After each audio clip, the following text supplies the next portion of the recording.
If a country says we are going to prevent any food, water, fuel, or electricity to enter an area which half the population is children, that's not complicated. That's genocide. It is absolutely uncomplicated. So I think any moral observer without any knowledge whatsoever, none, can pass a judgment that that's criminal.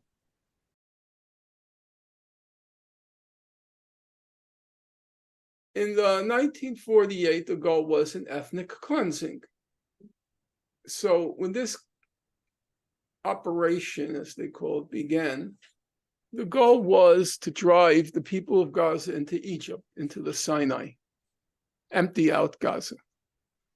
And they invested a lot of effort in trying to convince Sisi in Egypt to open the gate and take them. Egypt is going through its economy is in a shambles.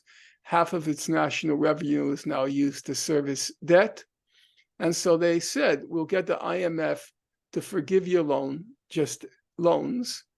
just take the people in. And he said no. So at that point, an ethnic cleansing was not an option. And then it turned into just pure genocide.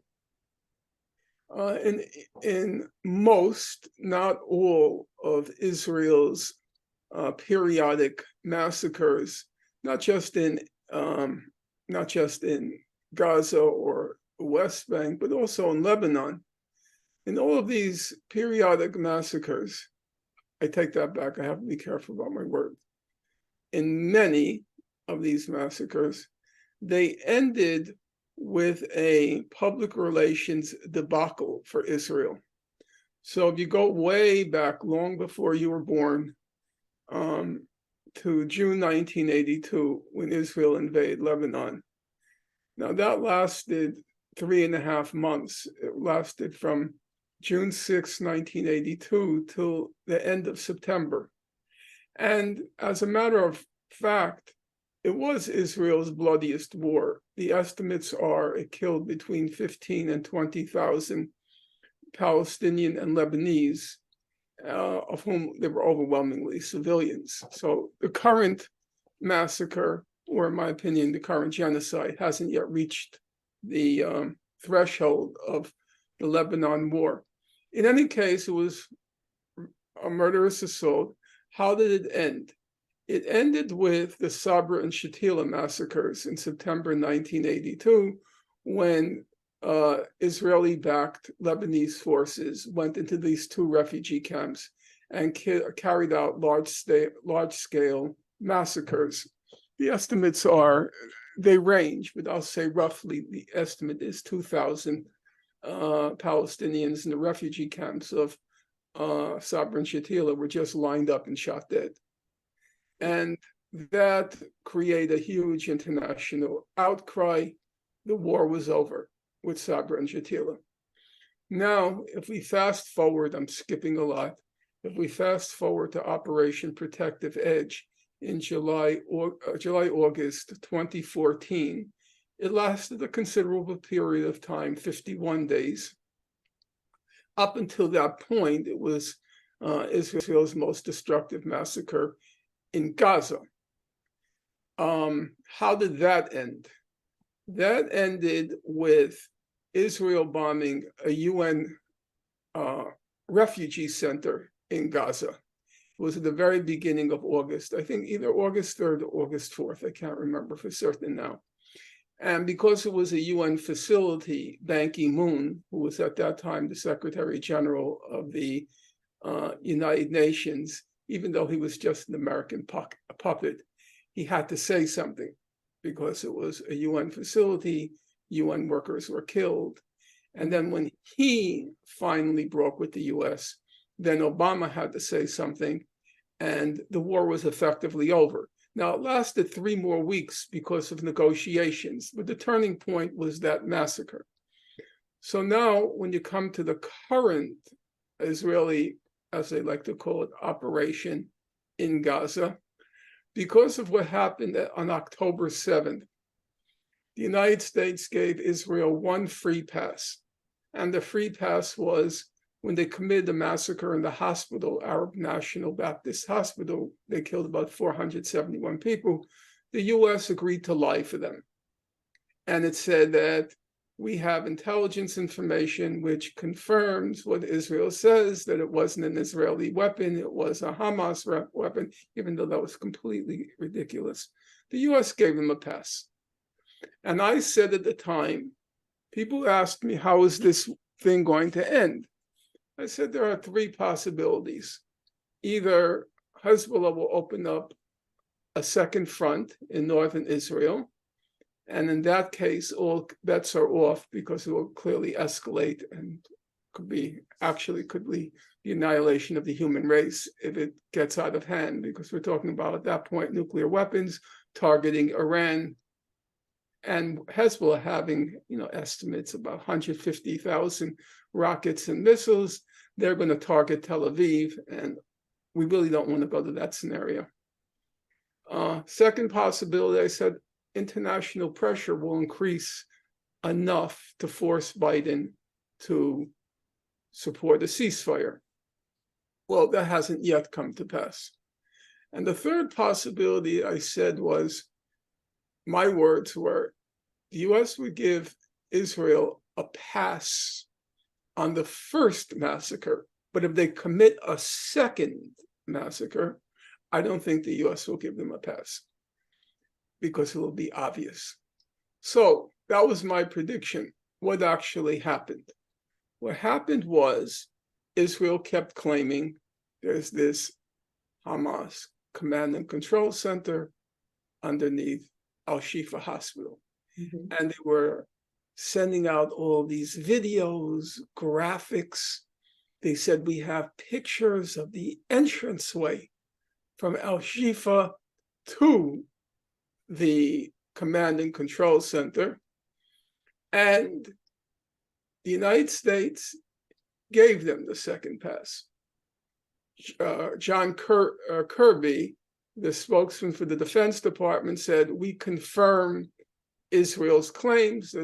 He called it a command and control node in Al-Shifa.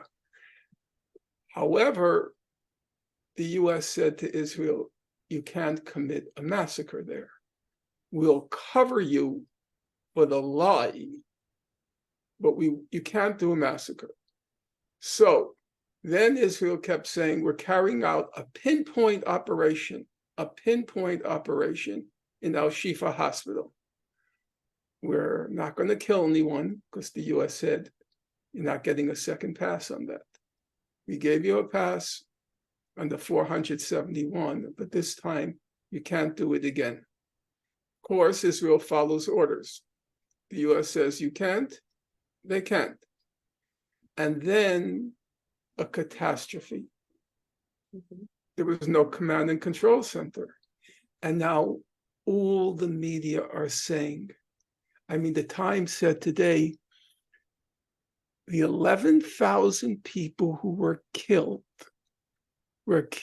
in part because Israel said there's a command and control center in Gaza, in Al-Shifa. Mm-hmm.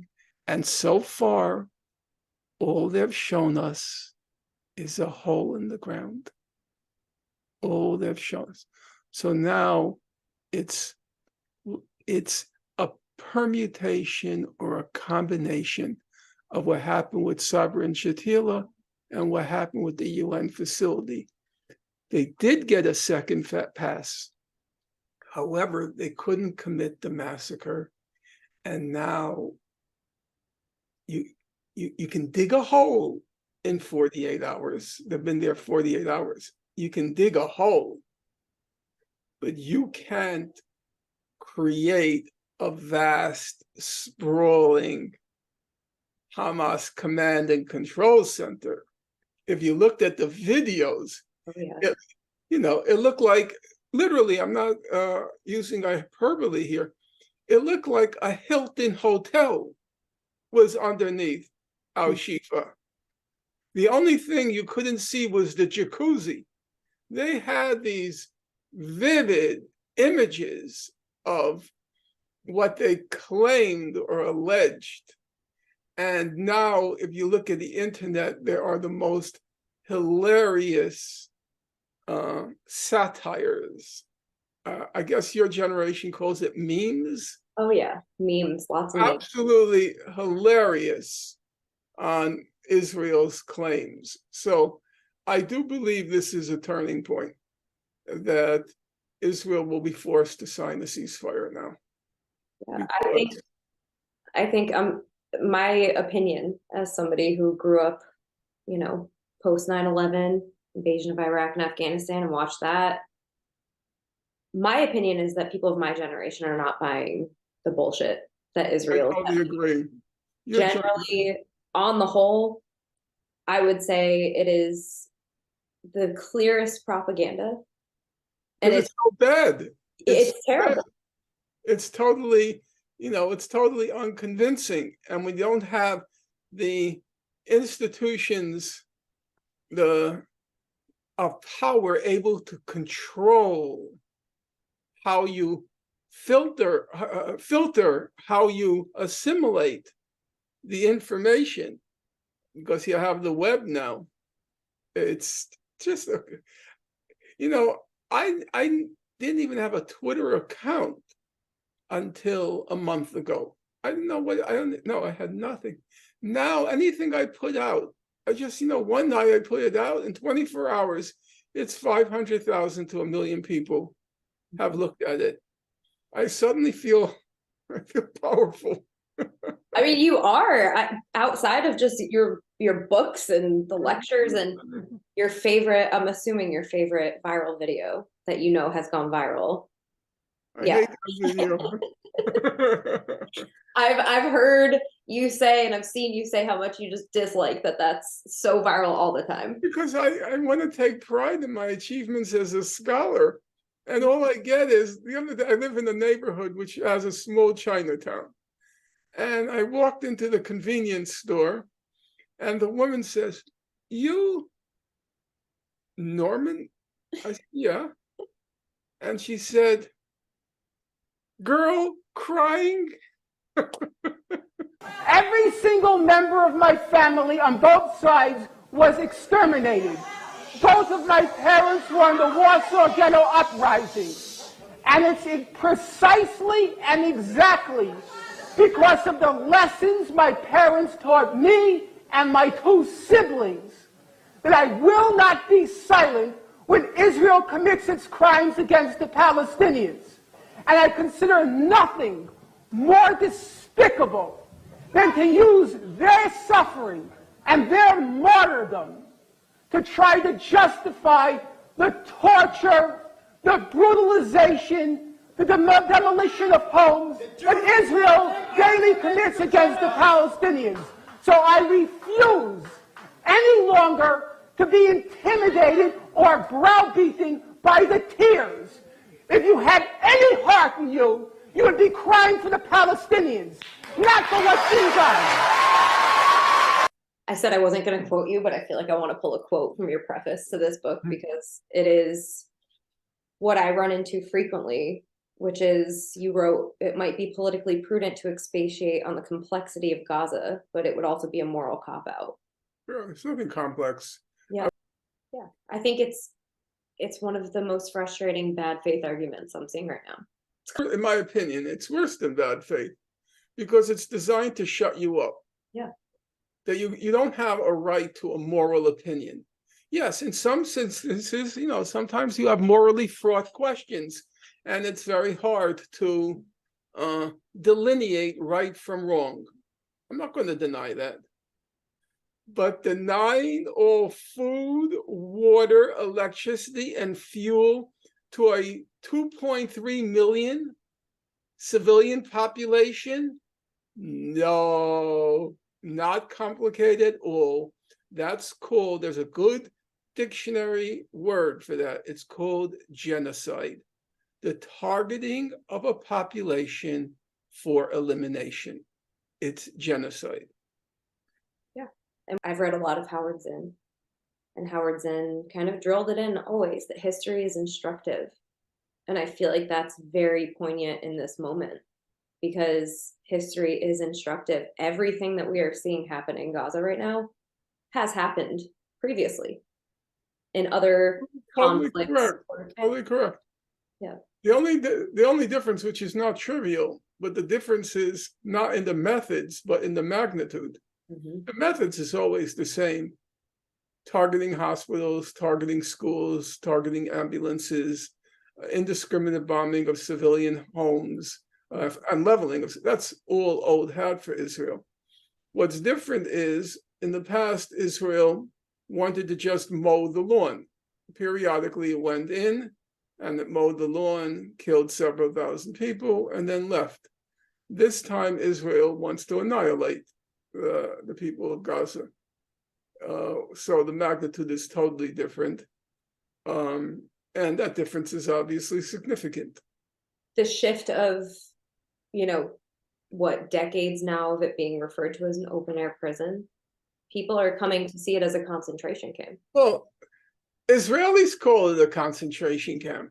As far back as 2004, this guy named Giora Island, who's still a prominent figure in Israeli intelligence, he called Gaza a huge concentration camp.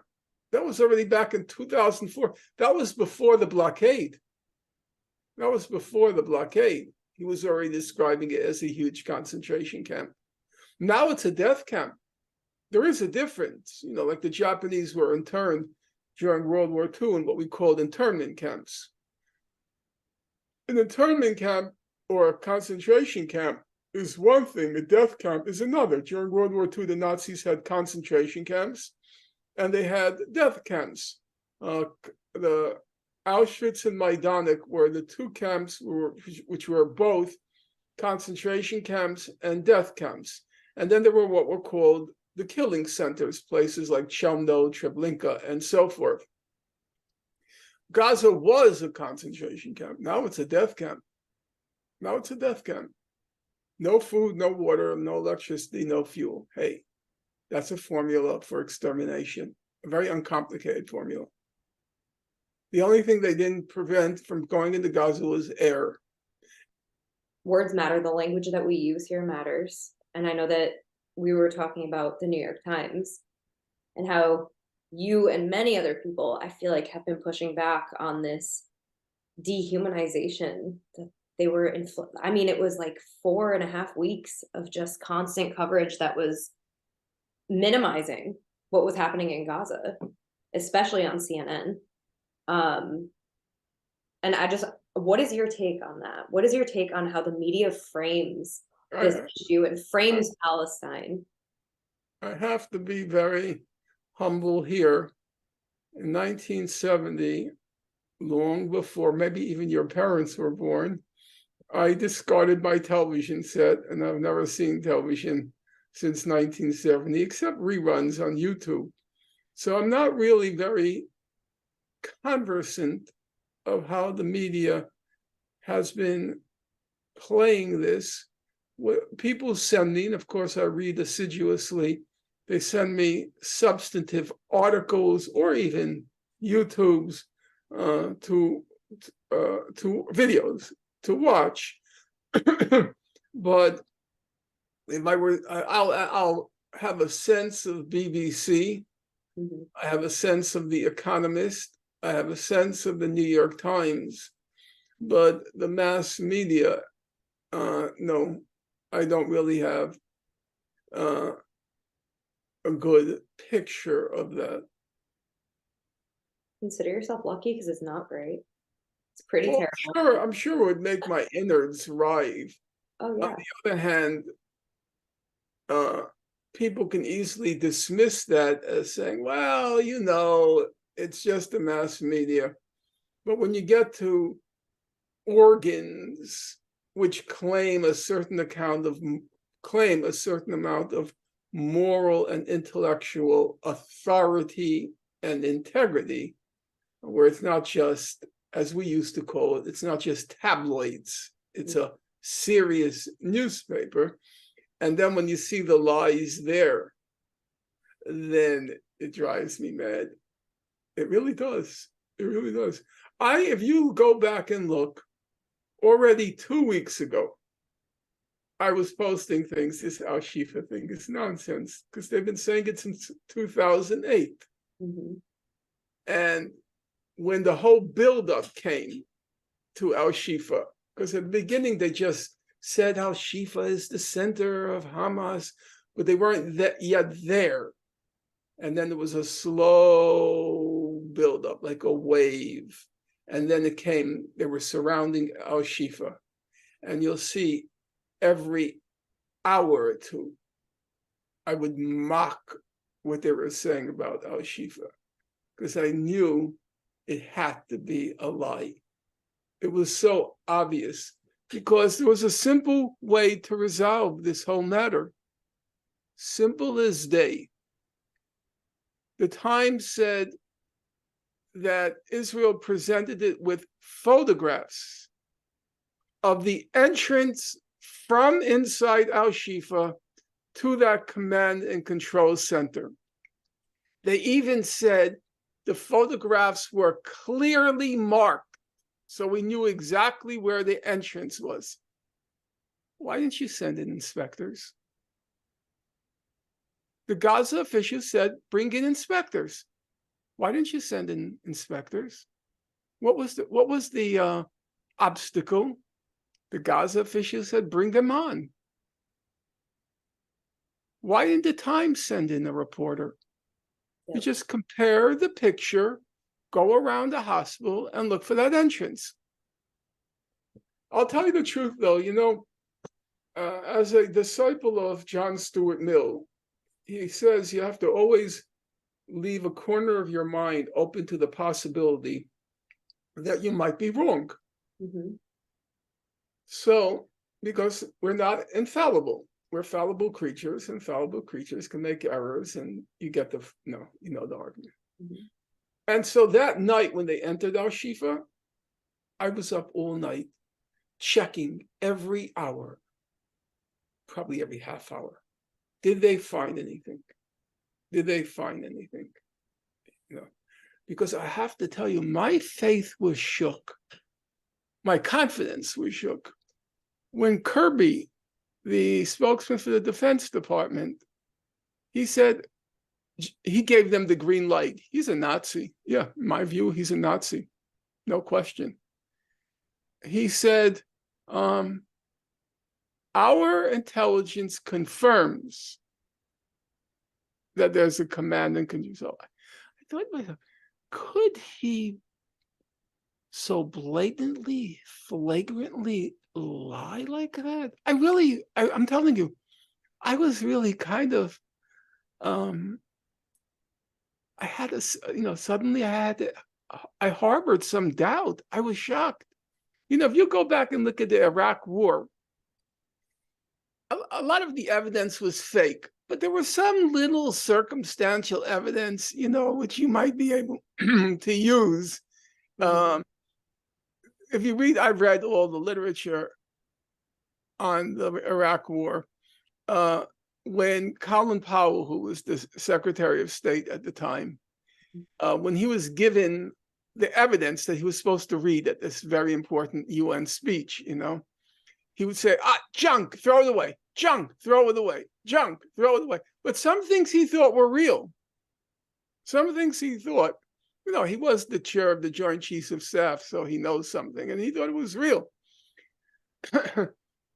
So, but that the US, I thought, there must be something. No, it was a blatant, flagrant lie.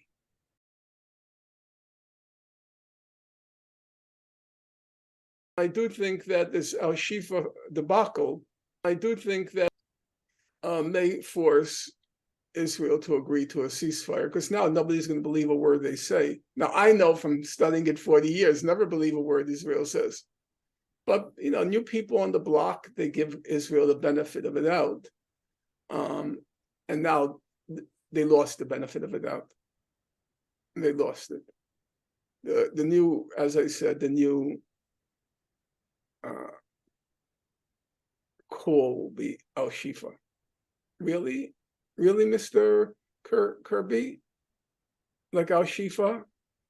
I mean, he's finished. I think he'll probably lose his job. He lost all credibility.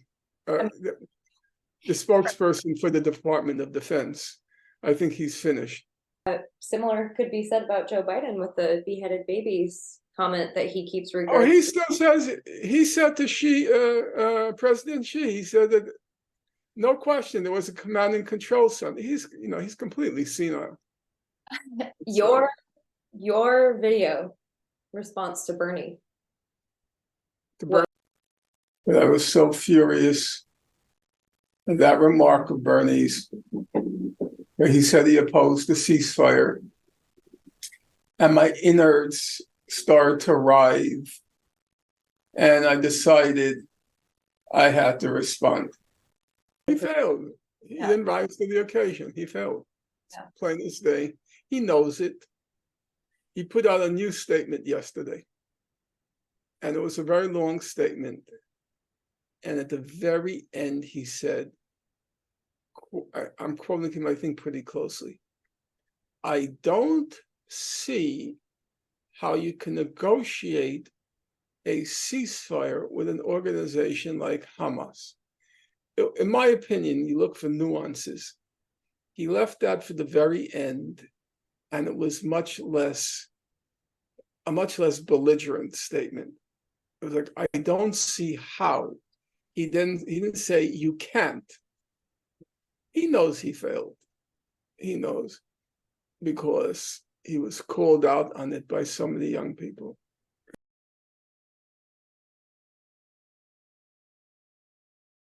The only ones who would benefit from a ceasefire are Hamas. How could that be possible? It's the innocent civilians who What about the children? They wouldn't benefit? Yeah. Are you brain dead?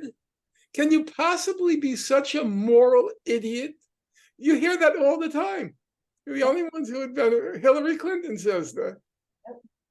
The children don't exist. The children don't exist.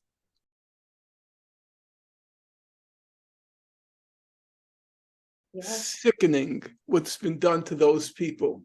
What's been done to those people, it's a sin against man and humans, and a sin against God. What has been done to those people. What was done to the Jewish people at certain episodes in history, climaxing in horrible, and then there's no qualifications. It's just a factual question. That was 5 years. These people of Gaza, 70% of them became refugees in 1948 and ended up in refugee camps. So it's been 75 years. 75 years.